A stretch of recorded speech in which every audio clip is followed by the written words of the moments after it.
Good day and welcome to Broncos Story Time. Today's story is entitled Yard of Ale. Our story starts in the village of Treallow in the Rhondda Valley many years ago and stars Treallow boys Mickey, Hoppy, Will and Bronco. It was a Saturday afternoon when the Treallow boys, or the TBs, met up for their usual weekend ritual. We would meet up for a few beers at the Miskin Hotel and let the rest of the day take care of itself. It was a great time to live in Treallow. But today was not going to be a normal type of day, as events took an unusual twist.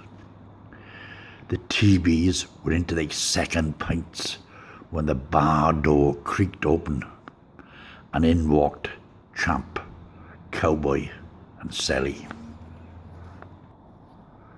Now Champ and Cowboy were Tump boys. That was the name we call all boys from Clydachvale. And Sally was from Williamstown, but he was an adopted Tump boy. But what were the Tump boys doing in Treallow? We just didn't know. But we made them feel welcome and they joined us for a few beers.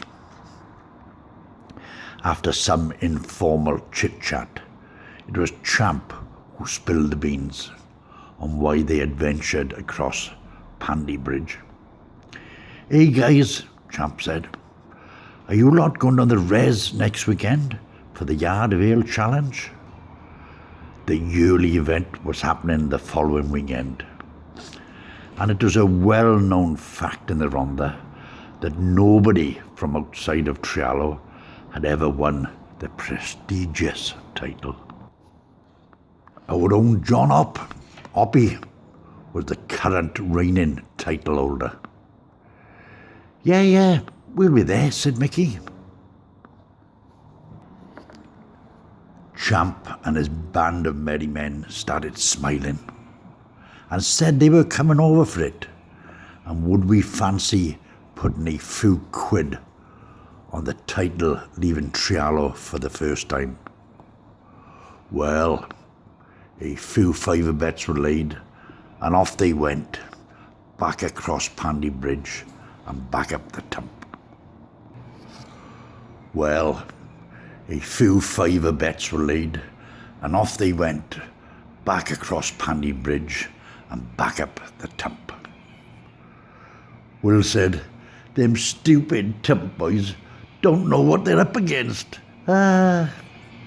Because unbeknown to them, Hoppy had been born with a physical deformity, only known to a few of his closest friends. He had been born without any tonsils, so when he poured something down his throat, there was no glug like normal people swallowing. It just went straight down. Easy money, we thought, as we enjoyed the rest of the day with big smiles on our faces. Stupid Tump boys. The next weekend arrived and the TBs were down the res, ready for the Yard of Ale Challenge. Our superstar, Hoppy, looked in fine form. We were having a great day. But where were the Tump boys? Had they chickened out? A short time later, in they walked. Champ, Cowboy and Sally. And someone who only just fitted in the door. Oh no, they've brought a ringer. They've brought Big Baby.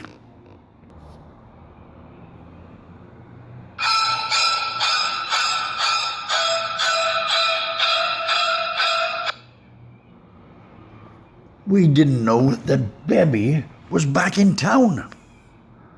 Last we had heard of him, he was in the French Foreign Legion. Intelligence division, he claimed. But many doubted that claim. We didn't know he had just been dishonourably discharged for drinking on duty. Our back ends started twitching as we remembered the bets we had laid the weekend before. The Tump boys had stitched us up. Hoppy's victory over such a formidable opponent was not guaranteed. Would Champ, Cowboy and Selly be going home with the TB's cash? We were about to find out. There were 4 blokes entered for the Yard of Ale Challenge. 2 guys whose names I can't remember.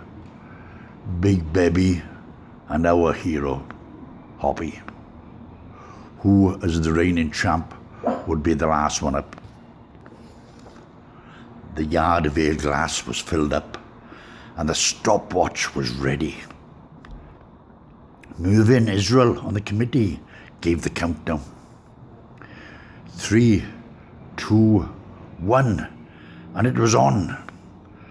Challenger 1 had a time of 12 seconds. A damn good effort. 3, 2, 1. Challenger 2, 15 seconds. A very reasonable time. The bar went suddenly quiet as Challenger 3, Big Baby, stepped up to take his turn. 3, 2, 1, and off he went. Only took one glug in the middle and the beer disappeared from the wrong glass. Baby was given a time of 9 seconds. He was in the lead with only one challenger left. The Tump boys were cheering and high-fiving each other as they thought nobody could beat that time. Then up he stepped, Challenger 4, the reigning champ, John Hoppy. The glass was refilled and the stopwatch readied. 3, 2, 1, and off he went. No glugs. The beer just disappeared down his throat as he raised the glass into the air. The clock was stopped. Hoppy was given a time of 7 seconds. He had retained his title. Well done, Hoppy. The whole bar erupted clapping, except the Tump boys. They were all cheering as me, Mickey and Will carried Hoppy around the bar on our shoulders. It was a day we would never forget. In fairness to the crew from across the bridge, bets were paid and friendships made that last to this day. As we grow older, our memories about bygone days are not always entirely accurate. But this is my story, my memory, and I'll never forget the day that Hoppy kicked Baby's ass on a Yard of Ale challenge. Well done, Hoppy.